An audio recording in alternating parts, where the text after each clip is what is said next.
네. 말씀하신 내용 좀 정리를 먼저 해볼게요. 네네. 지금 A라는 주택, 기존에 가지고 계셨던 주택이 평촌의 네. 한가람 한양이라고 말씀하신 거죠? 네. 그러면 얘는 언제까지 매도를 해야 비과세 혜택이다? 내년 8월이요. 내년이면 2022년이죠? 네, 맞아요. 이 안에 매도를 하면 양도세, 비과세를 받으실 수가 있고. 네. 자, B라는 주택은 그러면 어떤 주택일까요? 신도림 SK뷰 오피스텔이요. 신도림역 앞에 있는 거 말씀하시는 거죠? 네, 맞아요. 명의는 어떻게 돼 있으실까요? 명의는 A는 이제 남편 혼자로 돼 있고요. 네, B는 이제 부부 공동으로 돼 있어요. 공동명. 거주는 그러면 어디서 하고 계실까요? 거주는 지금 둘 다 못 하고 있어요. 다른 곳에서 하고 있는데 네네네. 이 B가 내년 8월에 전세가 만기가 되면 이제 네. B로 들어갈 예정이에요. 전세 만기 시에 얘도 역시 1가구 1주택 비과세를 위해서 들어가시겠죠? 그런 것도 있는데 그냥 저희 원래 실거주하려고 그걸 산 거예요. 아, 그러셨구나. 네. 그러면 한번 세금부터 우리가 고려를 해보자고요. 네. 만약에 내년 8월 이후까지도 얘네 두 개를 둘 다 만약에 끌고 가게 되면 네. 시청자님이 아니라 시청자님 남편께는 종부세가 일부는 나오실 수가 있어요. 네. 왜냐하면 남편께서는 2주택자로서 A라는 주택의 절반과 B를 가지고 계신 거기, 아니 반대죠. B의 절반과 A를 가지고 계신 거니까. 네. 그러면 두 개 합산하면 금액대가 얼마 정도 될까요? 지금 KB 시세로 보니까 평촌 한가람은 한 네. 4억 5천 정도 되는 것 같고요. 지금 작은 평수 같네요. 그러면 네, 맞아요. 4억 5천. SK뷰는요? 그거는 8억 한 3천 정도 나가는 것 8억 같아요. 3천. 이거 두 개 다 끌고 가셔도 남편분 명의 보유세 얼마 안 나올 거예요. 나온다 손 치더라도 제가 대충 계산해 보면 이 정도 금액대에서 1년에 200 이상 나오기 힘들어요. 200 이하 나오는구나. 200 미만 나오실 거예요. 물론 이게 네. 정확한 건 아니지만. 네. 그래서 보유세에 대한 부분 200만 원, 한 달에 한 10몇만 원 꼴 부담 되시나요? 아니요. 별로 안 되죠.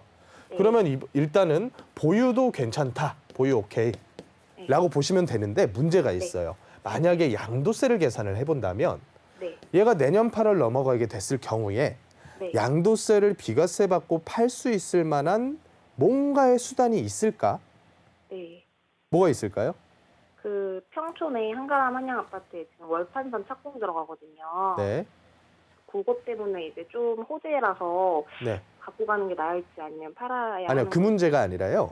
네.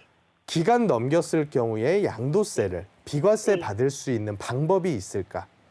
이걸 제가 여쭤보는 거거든요. 없지 않을까요? 지금은 전면 없다고 보시면 돼요. 그렇죠. 예. 네, 기존에는 이걸 피해갈 수 있는 방법들이 있었어요. 예를 들어서 뭐 SK뷰 오피스텔이니까 임대사업자 등록을 한다던가 예. 아니면 뭐 예전에는 법인으로서 명의분산을 해놓는다거나 뭐 이런저런 방법들이 조금씩은 있었는데 네. 이 모든 방법들이 2019년도 12, 16 대책 전후로 해가지고 다 막혀버렸어요. 그러면 우리가 만약에 말씀하신 그런 호재들 덕분에 뭐 A라는 아파트 가격이 지금 4억 5천인데 한 7억 됐다라고 생각을 한번 해볼게요. 네. 이 안에 전세 주고 계신가요, 지금? 예, 전세 주고 있어요. 전세 얼마 주고 계세요? 1억 8천이요. 자, 1억 8천.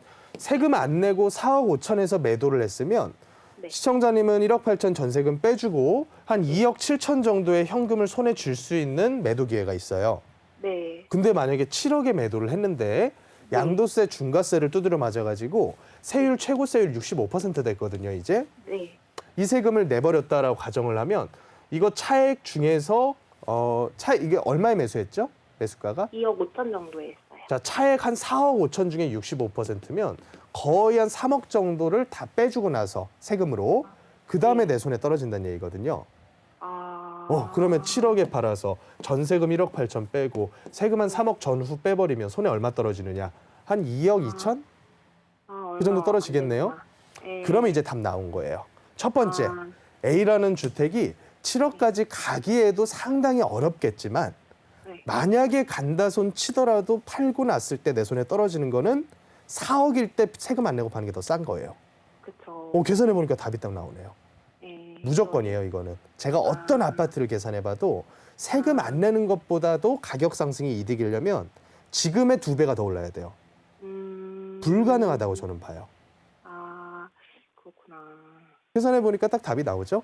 그러면 네. 이제부터는 내년 8월 전에만 팔면 되는데 네. 그러면 언제 팔까?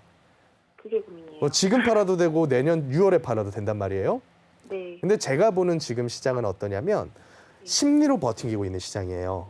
아. 뭔가 특별한 이유가 있어서 여기만 지금 오르고 버티고 있는 게 아니라 다른 지역 다 마찬가지예요. 아. 그런데 이 상황에서 지금 이 심리를 위아래로 자꾸 자극을 해요. 위로 자극하는 요소는 뭐냐면 정치권에서 자꾸 이상한 정책들을 발표를 했을 때 심리가 튀어오르는 경우가 있고요. 네. 또 아래로 튀어내려가는 거는 지금 거시경제 시장에서 인플레 때문에 뭐 테이퍼링이라던가 금리 인상이라던가 이런 단어들 아마 들어보셨을 거예요. 네. 유동성을 축소하겠대. 그런 것들이 또 이제 아래로 출렁거리게 만들어요. 아. 그래서 저는 이런 상황에서는 이제 시청자님 같은 경우는 쉽게 표현하자면 시한부란 말이죠. 네. 요때까지는 무조건 팔아야 된다는 거잖아요. 아. 예. 남들보다 한 발짝은 더 빨리 움직이는 게 맞지 않을까 싶어요. 아, 조금이라도 더 네. 빨리. 그래서 지금 분위기가 요쪽 일대랑 뭐 인천 쪽 같은 데들 몇 군데가 아직은 분위기가 살아있는 걸로 제가 알아요. 네. 거래가 그래도 꽤나 이루어지거든요. 맞아요. 그래서 이런 기회에서 호가를 내가 불렀을 때 제값 주고 팔 수가 있지. 아. 올 초처럼 갑자기 분위기 깔아앉아서 아무도 매수를 안 하려고 그럴 때는 내가 부르는 가격이 그게 값이 안 될 수가 있어요. 아. 그래서 이거는 한번 그 현장에 가셔서 동네 네. 중개업소들을 쭉 한번 돌면서 분위기를 한번 보세요. 아, 네, 네. 그리고 조금 빠른 선택하시는 게 저는 차라리 나을 거다라고 봅니다.